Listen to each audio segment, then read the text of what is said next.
Hi everyone, welcome. A lot of the things you see here seem pretty routine. There's the bus box, there's some food, but this thing here might already be cluing a lot of you into what we're up to today. Today we're going to be placing the contents of one of my systems into this bus box here and setting up one edge of the bin as a horizontal migration feeding zone to lure the worms out. And what I like to do is separate the feeding zone from the vermicompost with a little perforated dividing wall, just to help keep the really beautiful castings beautiful and free of any debris that might have been used to create the horizontal migration feeding zone. But what system are we talking about here? Usually we'll just take an existing system, nudge everything over, set up the horizontal migration feeding zone, but where's the vermicompost? Where are the worms? Well, they're right over there. It's the Outdoor Worm Bag version 6.0, bought indoors prior to the start of winter, and winter has already come and gone. Spring is in the air, and today, on day 300, yay, congratulations on day 300, the time has come to switch these worms from their current state, which is fed foraging phase, that's what I call it, which they've been doing for the past 126 days indoors. What came prior to that was 174 days of everyday composting. The only difference being no bedding added since they've been in here foraging. And today, after 25 feedings, the 26th feeding is really going to be used to try to lure the worms out of their finished compost. 13 days have passed since we last checked in on these guys, at which time we gave them some coffee. And oh yeah, this this little black object has been standing in as a placeholder for this system, because I never wanted to place the system up here on the shelf not knowing if it was going to drip or whatever the case may be. I figured just for a moment, just to try it on for size, put it up here before we empty it into the bus box and get the migration started. So I'm going to put a glove on and get started. Let's get to work. So I want to take this piece of plywood so that we can take our system and rest it over here in front of the camera. Well, kind of close, a little bit cramped as far as what the camera's showing, but we won't be here for too long. I just wanted to do this really quickly, which is to simply remove the top covers, and after that I have no desire to complicate it beyond how I explained it earlier. We're simply going to pour it out. So this piece of plywood here, this sort of decorative top covering, was always kept dry, but more recently we actually positioned it beneath the plastic, underneath the plastic. The moisture in the system has a tendency to recirculate, and it was really the first time this material had a chance to take on some moisture, and it seems like it's resulted in the material starting to disintegrate in a way. All I'm really interested in doing here is brushing off any sort of stuff that's on the plywood before we set it off to the side. And let's see here. Make sure we don't want to have any worms on here either, so I think we're in good shape from that perspective. And the only thing remaining, oh, we got a little sprout growing here. And the only other stuff remaining here is some of this top covering newspaper that was rested out here as sort of a, I don't even know how to describe it. I guess since the system has been indoors, getting no bedding whatsoever over all this time that it's been indoors, sometimes I just feel like, hey, you know, I can put something in here that sort of comes across as a food substance similar to the types of bedding worms usually get. But by using it as a top covering, I could sort of trick myself into believing that, no, we're not putting any bedding in, but this is really just meant to be a food source that is kind of more carbon rich versus what the kitchen scraps are, which is a more nitrogen-rich food. So, I'm not going to worry about trying to pick out little stuff. I think it's time to proceed with emptying the container. And, you know, a lot of times this material, it has these little loops, and sometimes the worms get in between one of these loops, and trying to pull them out can really result in tearing the poor little worm in half. So I'm not going to be attempting to do that. If I find any worms kind of attached to the bag by being nested underneath one of these little loops, I'm going to simply take the bags outside into the bright sunshine and rest them out there, give worms a chance to voluntarily leave the bag. So really quick, before we get the bag out of sight, here's the inner bag, separated from the outer bag with a plastic bag in between, giving the system far better moisture retention capability than it normally has. So let's get to the business of emptying the bag. Here we go. Oh boy. Got ourselves a little visitor here. One of these guys. Some people probably thinking, oh my god, are you nuts touching that thing? I mean, I keep seeing stuff on YouTube or Facebook or wherever it is, keeps warning, don't injure these guys. They're famous for attacking and doing away with insects in your basement that are really troublesome and undesired. So as scary and ugly as these little guys are, they're actually quite beneficial. So I'm not going to mess with the little guy. In the past I would have typically swatted him, but he's probably kind of confused too. Hey, how come I'm not getting squashed on the floor? So I don't know, that's just weird me letting certain creatures that I perceive to be beneficial go. But let's get on with the matter at hand, shall we?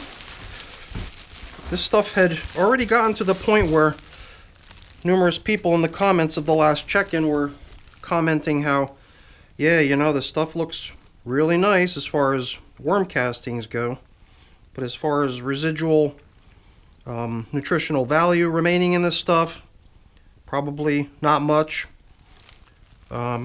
So setting them up with a nice feeding in the form of a horizontal migration feeding zone is going to be a welcome thing, I'm sure, for these wormies. And I can already see a good many worms that have managed to sort of, I don't know if it's visible here. Let's see if we can slide it in. I mean, some of these worms, I'm not sure how clearly it's going to show, but if I were to start tugging on this little guy, a portion of him is underneath one of those loops of the fabric. So I'm not going to mess with them. The bag is going to go outside into the bright sun. These worms are not going to like that, and they're all going to get moving out from under those loops of material, and then we can consider this container as depopulated. So I wasn't quite sure what to expect as far as amount of material in here. I guess I could have done a quick calculation on area and figured out ahead of time where I stood, but just to play it safe, I did use one of my larger size containers for this job. And I think we're pretty much where we want to be as far as emptying this container out. Next stop for this is going to be out into the bright sun, probably turned inside out so that the worms can just crawl along the surface and exit the container to try to seek out some dark spot to go hide, and hopefully leave us with an empty bag ready for a reset and for the initiation of version 7 of the outdoor worm bag system. So I keep finding myself compelled to do what I can't seem to help myself from doing, which is to try picking through the material, but that's not what we're here for today. All we're going to do is nudge everything over. So let's see if we could just utilize gravity to help us do that a little bit more easily. And then in can come the materials needed to set up our horizontal migration feeding zone. And this right here to me seems like adequate space into which we can do the setup. So let's bring in our famous partition, and we're going to jam it down into position, and it seems to be holding quite nicely. The width is just about right, and then we could focus on setting up what belongs in here. Alrighty. So now something I've been doing lately is taking stuff like paper towels or newspaper or whatever to further shield some of the openings and the gaps from the materials that are used to build the horizontal migration feeding zone, and just to keep all that stuff over here rather than letting it slip by the cardboard partition. I'm not sure if it really makes all that much difference, but it doesn't seem like a whole lot of effort to hopefully end up with some castings that could have otherwise gotten littered with various debris coming over from the compost. And you know, before I forget, before I start using some of this nice new fresh bedding, I figured let's take some of these materials that had been resting out on the top surface, nice familiar bedding type materials disguised as top coverings, now officially definitely becoming bedding materials at this point to help us build up the horizontal migration feeding zone. And let's just make one more check here, see if we've got any other stragglers. I'll definitely be looking this stuff over to make sure we haven't forgotten anybody, but I did just notice a couple little wormies hanging out over there on the decorative plywood top covering. Figured let's grab them and bring them over. Alright, so now that we've got some protection from having all this bedding type material somehow end up in our lovely castings, we can start building out the feeding zone. Now what you saw a moment ago was the foods that I've got lined up for them. It's radish leaves. And they were in my freezer, and I totally forgot to remove the rubber bands.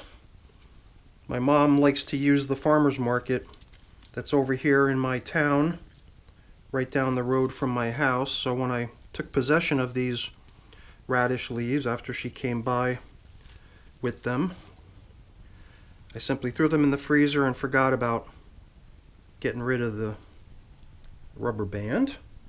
Not that it would have been a big deal. So I'm going to save a little bit and kind of layer this up.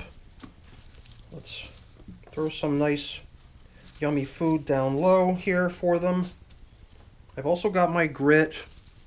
I'm not sure when I last added grit, so in case these little guys are in need of any, we'll give them some. I've also got a fair bit of coffee that we can use. And let's see here, I've got a piece of newspaper here. I've been collecting stuff like the seeds out of cantaloupes, the seeds out of peppers. And before I put them away, I rest them out on a piece of paper like this to dry. And this way I feel like what I'm putting away doesn't have some sort of locked up moisture content in it that's going to cause, you know, things to get funky. So I like putting stuff away dry. And I don't feel like we got to go too crazy here building out this horizontal migration feeding zone. So let's just get the last of the food in here. And these last two paper towels or napkins or whatever these are, I suppose, can be used to sort of cap off our feeding zone.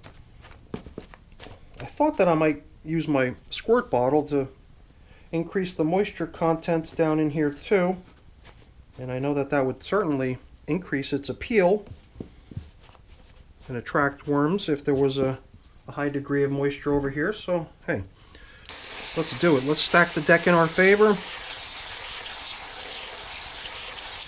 You can really hear the pressure of this thing. It's kicking. I think it was already quite pressurized, but just for the heck of it, I